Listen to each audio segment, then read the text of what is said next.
L'exposició Dona Abortion és el primer capítol del meu projecte Una història de misogínia, en el que la idea inicial era visualitzar les diferents repercussions que pateixen les dones quan no tenen accés a l'avortament de forma legal. I durant tota l'exposició veiem com dones han estat forçades a ser mares, però també han patit diferents tipus de conseqüències, com físiques o psicològiques, inclús acabar a la presó o la mort. És un projecte que tracta el concepte d'història d'una forma no lineal. És un mirall, no? Quan vaig començar el projecte, precisament el que em vaig adonar és de la fragilitat del dret. I llavors, durant tota l'exposició, tu estaràs una mica confós si és algo que està passant al present o pertany al passat. I, de fet, després de quasi 10 anys des de la primera exposició, malauradament, aquest cicle es torna a repetir. De totes formes, és impossible seguir afegint peces, però aquest cop hem tingut una col·laboració molt interessant i molt important, gràcies al suport de la Fundació Vilacases, que ha estat fer una peça sobre un aspecte colonialista que era important que s'afegís a l'exposició. És la peça que tenim darrere, és el cas de l'Espiral, i és una peça memorial, és una escultura fotogràfica que pretén honrar la memòria de 4.500 nenes i dones de la comunitat inuit que van ser esterilitzades de forma forçada i sense coneixement en les últimes dècades a través d'introduir-los dius en forma d'espiral. Aquest diu, que és el que està visualitzat en aquesta peça, a part òbviament, tenir aquesta intenció genocida, que provocava molts problemes físics i de fertilitat en aquestes dones, que avui, inclús ara mateix, segueixen, junt amb grups activistes, demanant un perdó i una reparació que elles pensen que sigui lo suficientment contundent al Parlament Europeu.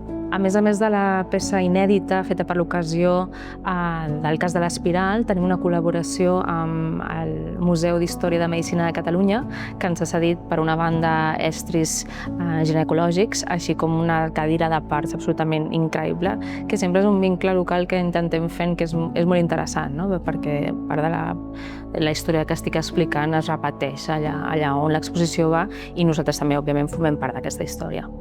El projecte Una història de misogínia sorgeix com una reacció a la meva intenció de voler parlar de segons quins temes que en aquell moment semblava més difícil, o no ho tinc molt clar, que ara sigui molt més fàcil, però sí que eren temes que semblaven que no es podien parlar o se'ls donava menys espai, no?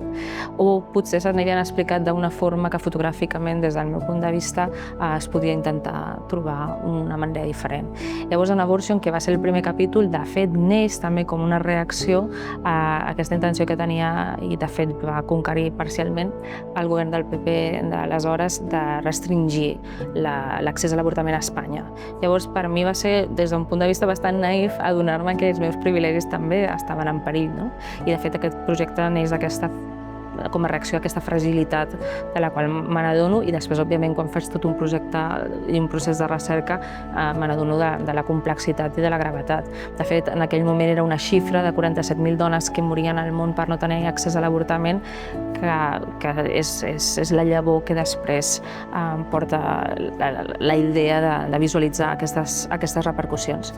Aquest és el primer capítol. El segon capítol és sobre la violació, que en aquest cas també és com una reacció, potser més que de por, de ràbia, en el cas de la manada, i sobretot de cara a com les institucions ens han fallat a nivell social, no? I de fet és un projecte que toca des d'aquest punt de vista del fallament institucional.